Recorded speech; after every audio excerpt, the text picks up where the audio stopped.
8번째입니다.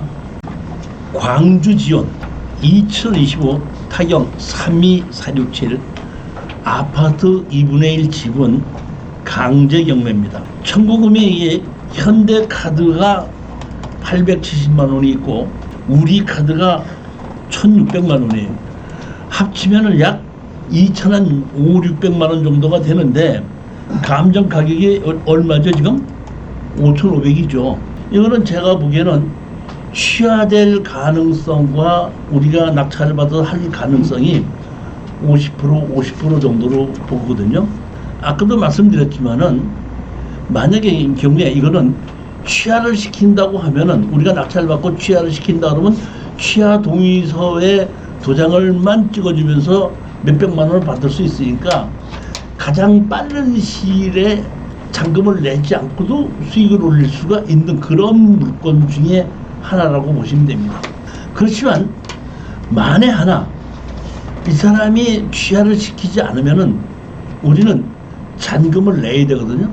잔금을 내야 된다고 할 때 현재 가격에 90% 정도의 매도를 한다고 생각했기 때문에 우리는 지금 얼마까지요? 70%까지 하락을 했으니까 취등록세를 내고 뭐 한다고 그러면은 여기는 70% 아까처럼 49%까지 떨어진 것이 아니라 70%까지 떨어지기 때문에 최저 가격으로 그냥 조금 높게 써서 이차례 들어가야지 만에 하나 취하가 되지 않더라도 수익을 올릴 수가 있다는 그런 것입니다. 여기 보면 1층 102호거든요. 그러니까 다른 층보다는 좀 가격이 하락하겠죠. 매입을 할 때 1층이다 보니까 이렇게 기역자로서 왼쪽 옆에 있는 겁니다. 아파트 이렇게 있는 거고. 그다음에 권리 분석을 보시게끔 되면 여기 보면 뭐죠?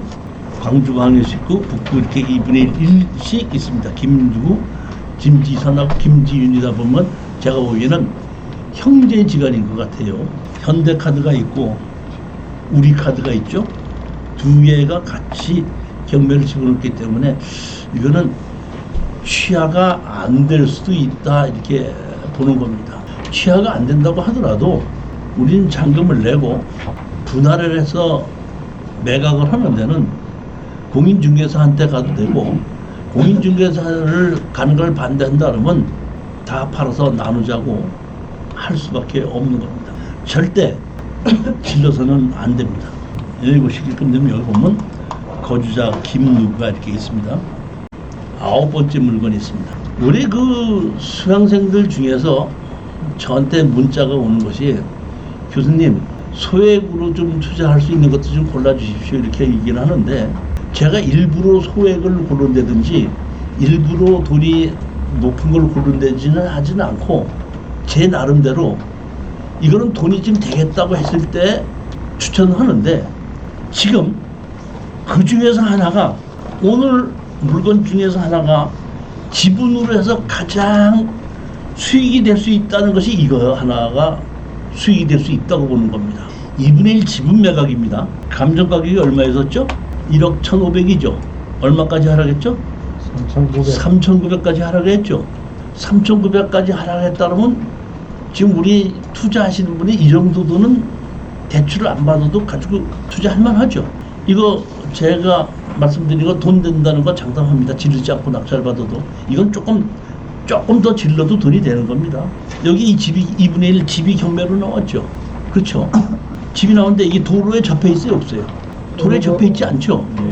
그래서 사실은 먼저 49%까지 떨어졌을 때 이게 출입구가 없구나 해서 제가 제껴서 한 번 더 떨어져서 34%까지 떨어졌는데 제가 다시 한 번 봤습니다. 이거를 이게 이렇게 남의 땅으로 둘러싸인 이 사람이 어떻게 출입을 했을까 하고 봤습니다. 로드뷰를 봤어요. 제가 로드뷰를 봤더니 이렇게 듣더라고요. 여기 대문이 있죠. 대문이 여기 써 있죠. 그러니까 가만히 보니까 여기 앞에 있는 이 땅을 지금 뭐야? 여기에 대문이 있는 거예요. 여기에. 그러니까 이 땅을 가로지르는 거야.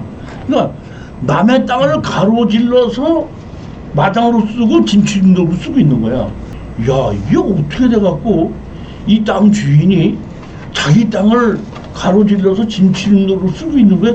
어떻게 이런 땅이 있을 수 있는가 하고 제가 조사를 해봤더니 이 땅이 누구네 땅이었냐면은 누구네 땅이었었죠? 기획재정부 땅이었죠. 근데 이 사람이 뭐예요? 불화를 받았죠. 제가 이거 먼저 토지 특강할 때에 국유지, 하천부지, 조가리 토지는 옆에 땅 주인한테다가 감정가에서 불화를 해준다고 제가 말씀드렸었죠.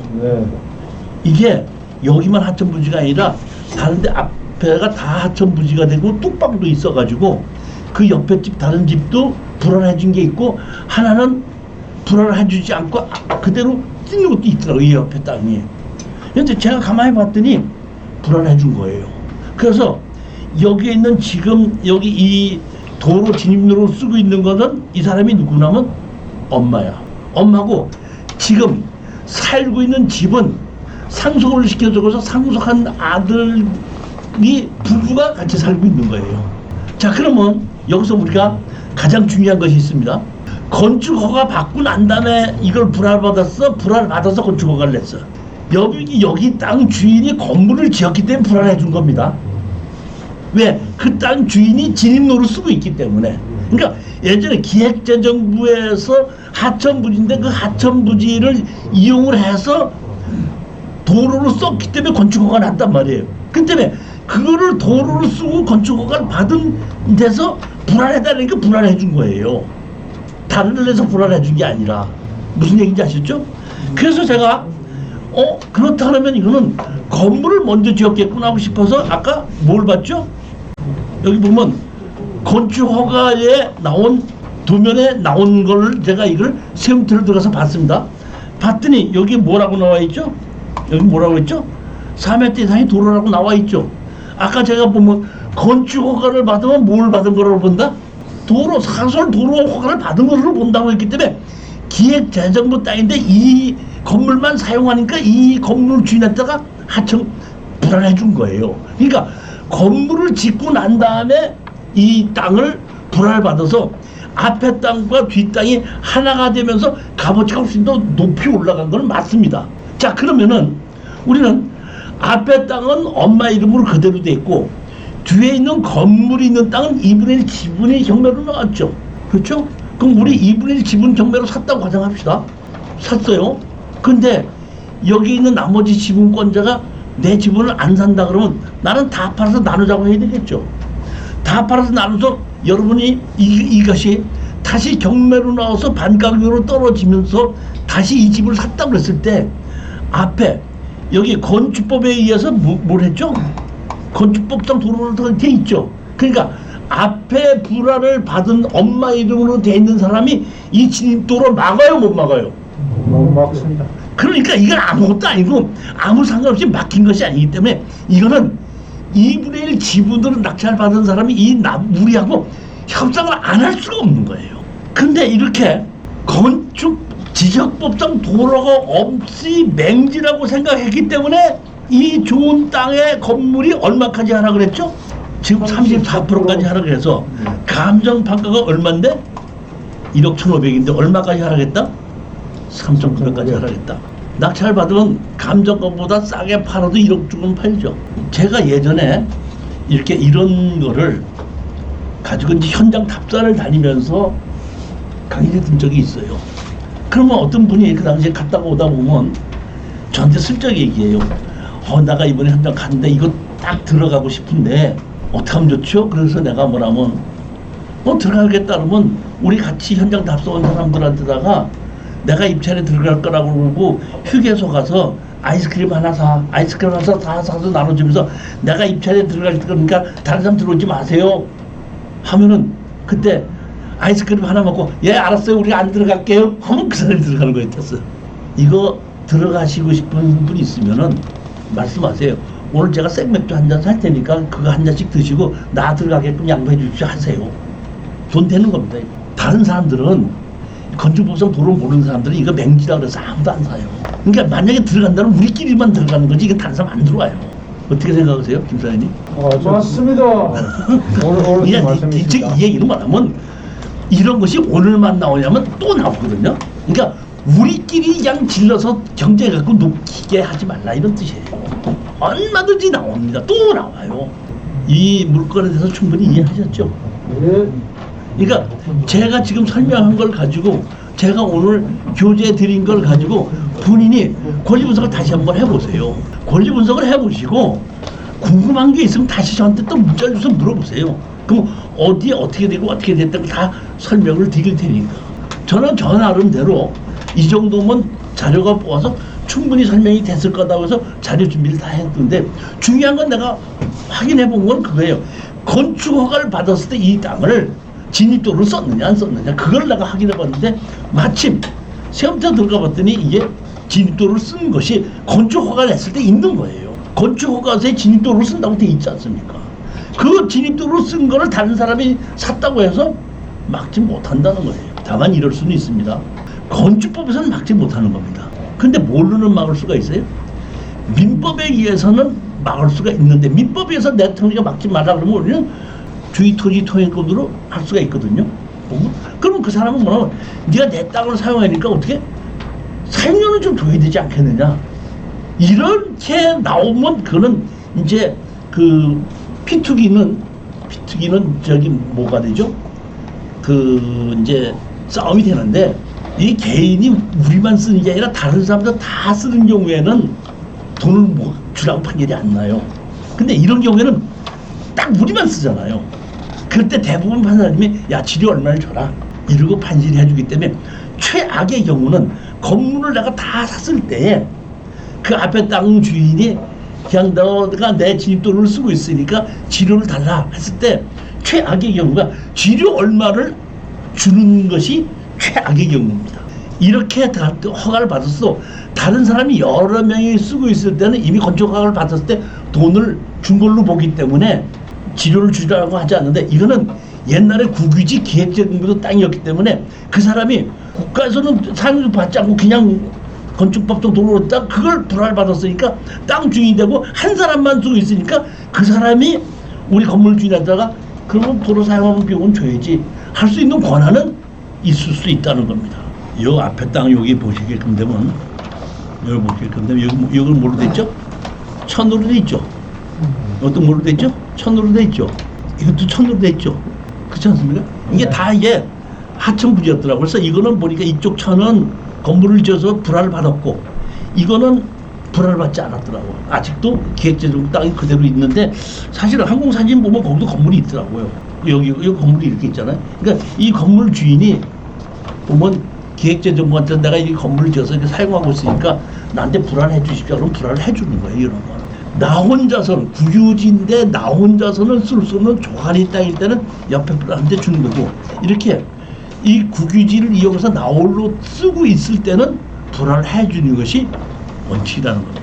이거는 이제 나중에 제가 그 내년에 아마 2월 달쯤 해가지고 도로에 대한 특강을 좀 하려고 준비 중에 있거든요. 그때 이제 이런 얘기가 자세히 나오게끔 됩니다. 제가 이걸 로드뷰를 보고 다 등기부등본을 띄워보고 확인해 본 겁니다.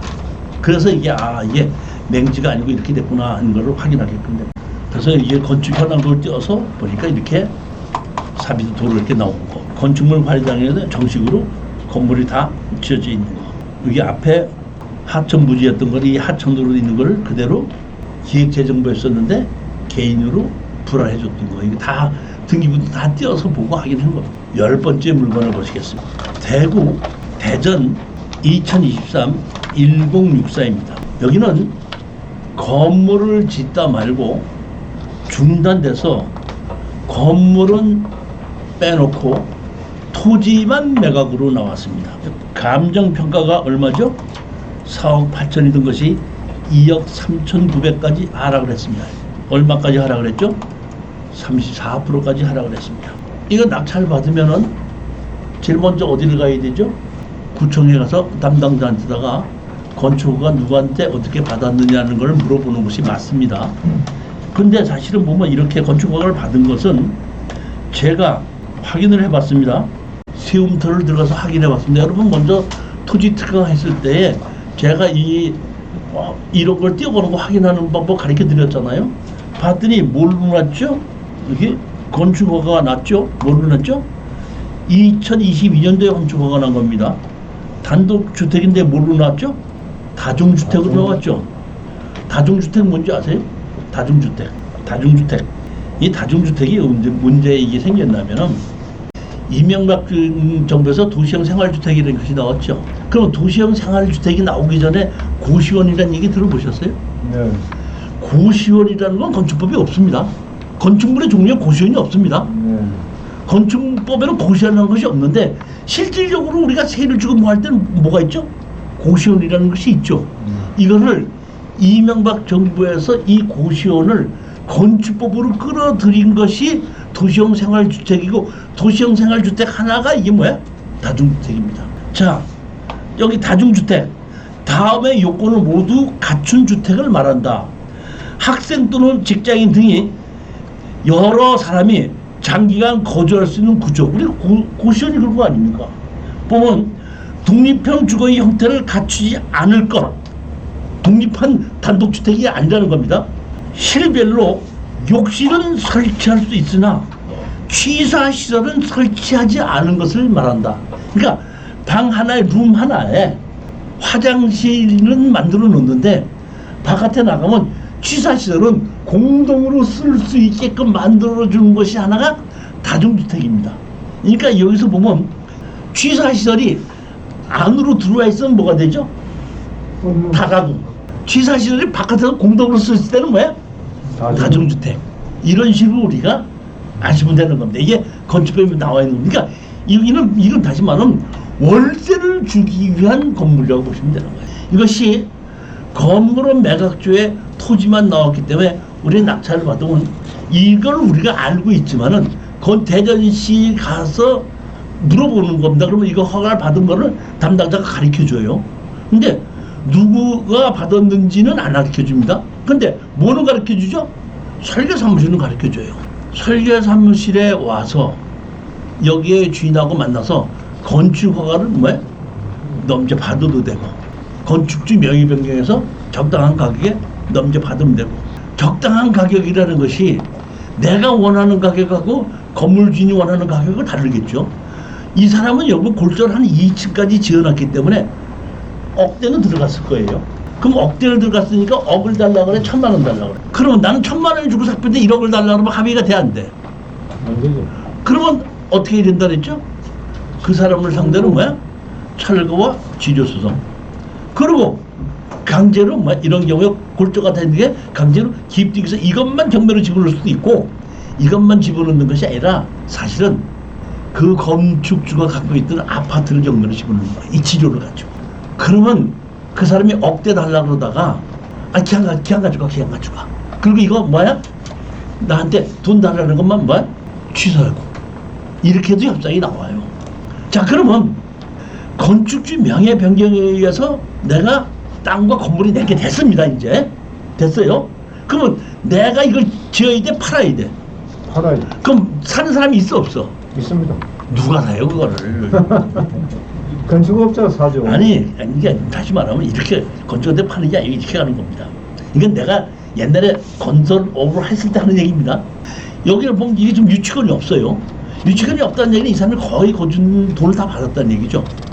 이 사람을 찾아가서, 먼저 짓던 사람 찾아가서, 나 돈이 없는데, 이 땅 사려고 돈이 없는데 당신 다 짓고 세를 당신 받아가지고 해도 돼요. 그러니까 우리가 땅을 좋은 위치인 땅을 사면은 내가 건물을 질 돈이 없어도 건설업자를 보고 이 건물을 지어가지고 전세 보증금으로 당신 가져가고 월세는 내가 받게끔 해줘. 하면서 사업 계획서를 잡아봐서 들어서면 하는 건데, 여기는 골조를 지금 2층까지 끝내져 있기 때문에 골조 더 들어가봐야 얼마 안 들어간다는 얘기예요. 그렇기 때문에 어느 정도, 예를 들어서 뭐 집을 이게 다 지려면 한 5, 6억이 들어가는 건데 집이 2층까지 지어져 있으니까 예를 들어서 3억 정도쯤 더 들어간다. 인테리어하고 나머지하고 골조 나머지 하는 게 들어간다 그러면 내가 1억만 더 줄 테니까, 나머지 준공 시키면 내가 1억은 더 줄 테니까 얼마로 보증금 얼마 받고 얼마 줄게 하게끔 되면 되는, 그거는 짓는 건 가능하다 이런 얘기예요. 다만 그거는 해결이 되는데 여러분이 조사해야 될 것은 이렇게 다중주택을 지었을 때에 보증금 얼마에 월세가 얼마 정도 들어올 수 있는가를 확인해 봐야 되는 거예요. 확인해 봐야 되는데 제가 먼저 번에 이게 49%까지 떨어졌을 때도 제가 추천을 안 한 겁니다. 34%까지 떨어져다 보니까 골조 그냥 들어오고 땅값에도 반가격에 이어서 사기 때문에 충분하게 그 돈이 들어올 거라고 내가 직접 가서 조사를 해보지는 않았지만은 그런 정도 돈은 될 수 있는 것이라고 생각했기 때문에 한 번 더 떨어지는 걸 보고 추천한 거예요.